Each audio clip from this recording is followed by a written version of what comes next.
Bonjour à tous, c'est Vivi Moon.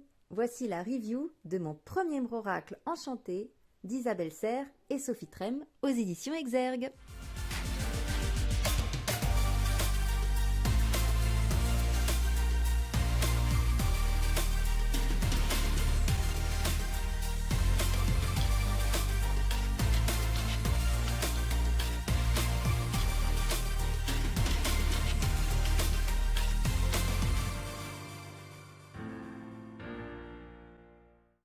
Alors, ce petit oracle est principalement fait pour les enfants. Regardez comme c'est joli, ça brille. Les grands enfants peuvent aussi l'utiliser, bien sûr, mais voilà, il a été créé en premier lieu pour les enfants, pour les aider à aborder leurs émotions. Donc voilà, une jolie petite serrure. Libérer ses super pouvoirs. Voilà.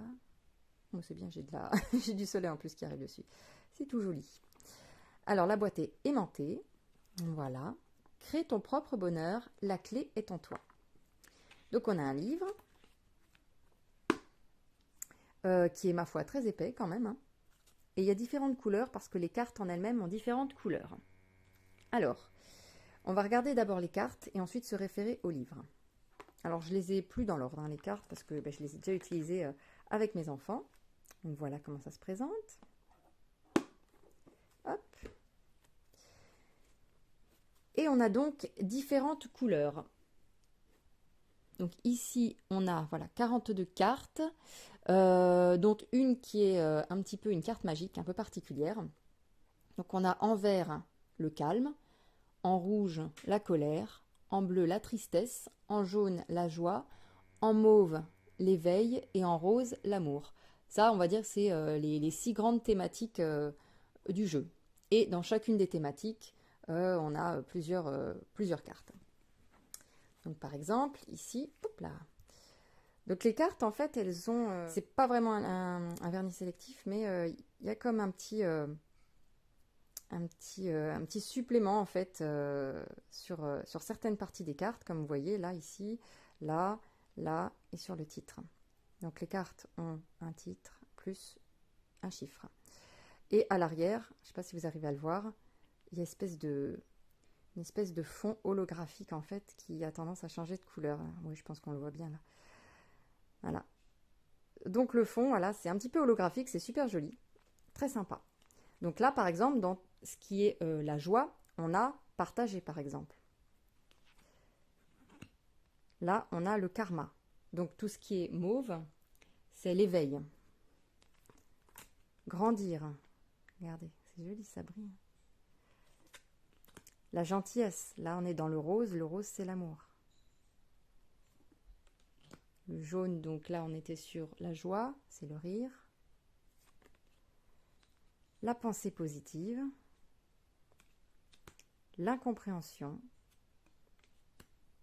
La bonne nouvelle. Le manque. Les amis. La frustration, la jalousie. Le dessin. Le repos. Suivre les règles. Les autres.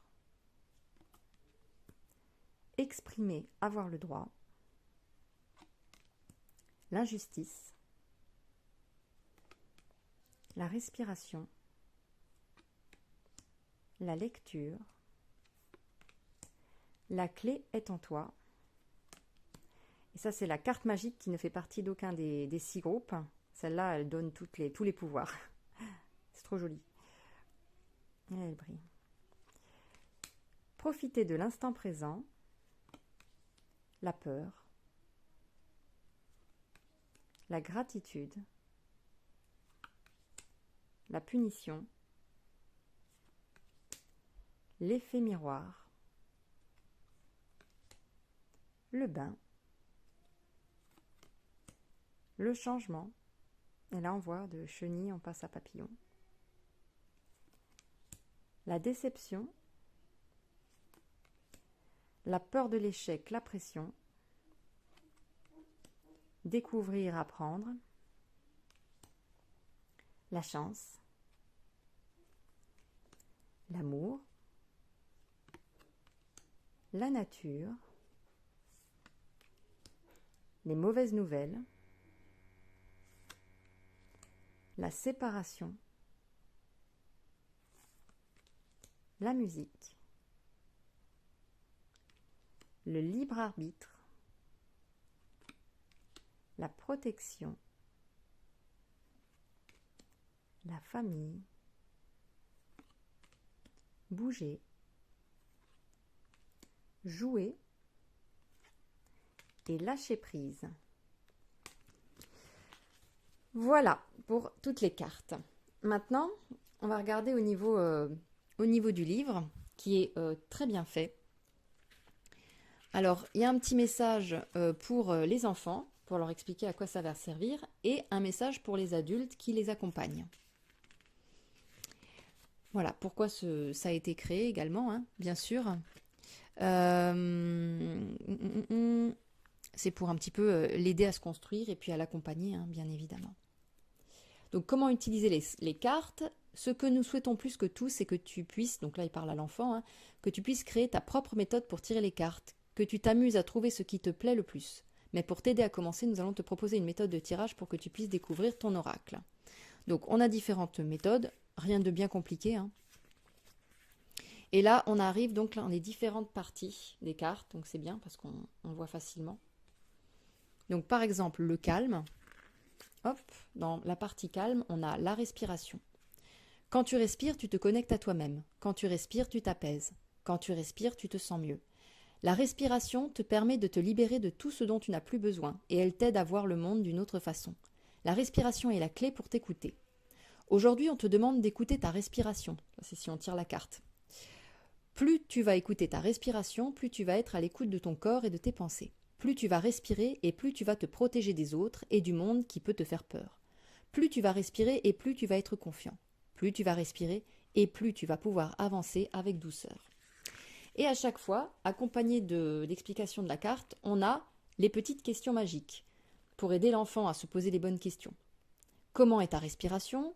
Comment te sens-tu ici et maintenant? Est-ce que tu respires plutôt par le nez ou par la bouche? Est-ce que ta respiration est calme ou rapide? Est-ce que tu sais modifier, changer ta respiration pour retrouver le calme? Et sais-tu que tu peux être plus concentré rien qu'en prenant de grandes inspirations? Voilà, ça c'est des petites questions. Et ensuite, on a un exercice en plus. Tu peux créer un espace dans ta chambre ou dans un autre endroit de la maison. Tu peux prendre un jouet ou un doudou que tu aimes beaucoup avec toi. Tu peux t'asseoir, être debout ou être allongé. Ferme les yeux. Prends une grande inspiration par le nez et ensuite fais une grande expiration aussi par le nez. Fais-le au moins 3 fois. Fais cet exercice autant de fois que tu veux. C'est ton moment à toi. Et ça, c'est pour toutes les cartes. Pour toutes les cartes, on a ces petites questions. Hein, pourquoi es-tu en colère? Qu'est-ce qui te met dans cet état? Ça lui permet à l'enfant de chercher ses propres réponses et pas qu'on dise oh, t'es en colère, c'est parce que t'as fait ci ou parce que t'as fait ça ou parce que ça lui permet vraiment de réfléchir sur lui-même en fait et par lui-même sans intervention extérieure. Bien sûr, il n'y a pas de bonne ou de mauvaise réponse, il y a sa réponse à lui, ce qu'il ressent. Et ça peut finalement, quand ça vient de lui-même, je pense que parfois c'est plus percutant que quand ça vient de quelqu'un d'autre. Voilà. Et puis le petit exercice, c'est toujours bien pour l'aider finalement à appréhender mieux les émotions qu'il a. Voilà. Et puis la carte magique, hein, c'est ça, la carte de fin. Hop. Donc c'est celle-ci. Donc cette carte magique, alors nous avons tous en nous une vraie magie intérieure. Nous avons tous en nous le pouvoir de rendre les choses belles et lumineuses.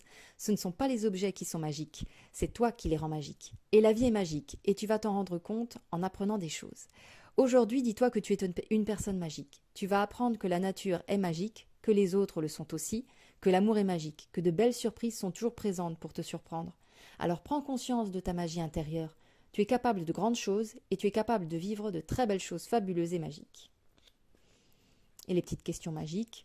Quel serait ton vœu le plus cher? Si tu avais une baguette magique, que ferais-tu avec? Sais-tu que tout est possible si tu te donnes les moyens et que tu y crois très fort? Et le petit exercice magique. Chaque jour, pense à quelque chose que tu trouves magique et laisse venir la joie. Tu peux aussi en parler avec l'adulte de confiance et lui demander ce qu'il a vécu de magique. Si tu as l'impression de ne rien avoir vécu de magique, alors pense à quelque chose que tu veux vivre de magique et fais le maximum pour le vivre. Quand tu penses à toi, quand tu te regardes dans le miroir, tu vois la magie, car elle est en toi. Tu es un être magique. Voilà. Ben, je vous fais plein de gros bisous et puis je vous dis à très bientôt. Prenez soin de vous.